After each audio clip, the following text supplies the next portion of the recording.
अब देखिए डेरिवेटिव के फॉर्मूले के बाद नेक्स्ट ये बात बता दी है कि जब आप आर्क लेंथ की बात करते हो इसकी रिप्रेजेंटेशन आपके पास यूनिक नहीं होती। यूनिक क्यों नहीं होती? ये आपके इनिशियल पॉइंट पे डिपेंड करता है। अगर तो आपके पास ये पॉइंट जो है ऊपर वाला ग्रेटर पॉइंट है, नीचे वाला नेगेटिव है, यानी लोअर से अपर की तरफ आओगे तो पॉजिटिव होगी। अगर आप अपनी डायरेक्शन चेंज कर दोगे उसके साथ नेगेटिव साइन आ जाता होता है। इस वजह से वो कह रहे हैं कि आर्क लेंथ की जो रिप्रेजेंटेशन होती है आपके पास यूनिक नहीं होती। अब नेक्स्ट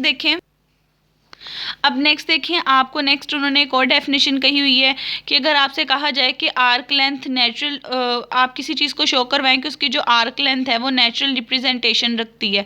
तो नेचुरल रिप्रेजेंटेशन का क्या मतलब है? अगर आप जो आर्क लेंथ का डेरिवेटिव लें और उसका मोड निकालें, उसकी वैल्यू अगर आपके पास इक्वल टू 1 है, अगर उसकी डेरिवेटिव की वैल्यू आपके पास इक्वल टू 1 आएगी, देन आप कहोगे वो जो आर्क लेंथ है उसकी नेचुरल रिप्रेजेंटेशन एग्जिस्ट होती है। अगर उसकी वैल्यू इसके इक्वल नहीं होगी देन आप कहोगे वो नेचुरल रिप्रेजेंटेशन नहीं रखती। जैसे कि देखिए इसके डेरिवेटिव की बच्चों आपके पास यही वैल्यू निकली थी। यहाँ पे जब आपने ds/dt निकाला है वो डेरिवेटिव ही है आपका आर्क लेंथ का, जो कि आपके पास इसके मोड के इक्वल आया। तो नेचुरल रिप्रेजेंटेशन में यही कहा हुआ है कि आपकी इस वैल्यू का आंसर जो है आपके पास 1 आना चाहिए। लेकिन एक चीज़ की चेंजेस है, वहाँ पे जो डेरिवेटिव x का था वो t के रिस्पेक्ट से था, यहाँ x का डेरिवेटिव s के रिस्पेक्ट से इन्वॉल्व हो रहा है। यानी वो t की जगह यहाँ पे s आ रहा है। जब t की जगह s आ रहा है तो जाहिर सी बात है, इसका मतलब ये है कि इसके दरमियान एक नया वेरिएबल इंट्रोड्यूस करवाना पड़ेगा सॉल्व करने के लिए।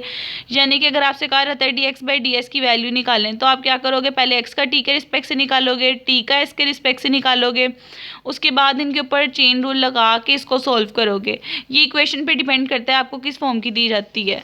उसके बाद नेक्स्ट आपके पास ये थ्योरम की स्टेटमेंट है। जस्ट आप लोगों ने ये स्टेटमेंट रीड करनी है। स्टेटमेंट की देखें क्या लिखा हुआ है कि अगर आपके पास कोई भी नेचुरल रिप्रेजेंटेशन दी हुई है किसी भी कर्व की और आप लोगों को s2 - s1 कह दिए, यानी दो देखिए आर्क लेंथ के यहाँ डिफरेंस की बात हो रही है। इसका मतलब ये होगा अगर आप दो आर्क लेंथ को माइनस करके उसका मोड लेते हो, ये आपके पास लेंथ है आर्क सेगमेंट की बिटवीन x(s1) एंड x(s2). अब आपको पता है ये आपके पास बेसिकली डिस्टेंस फार्मूला होता है। डिस्टेंस फार्मूले में आपने दोनों को सब्ट्रैक्ट करना होता है, फिर उसका मोड लेना होता है।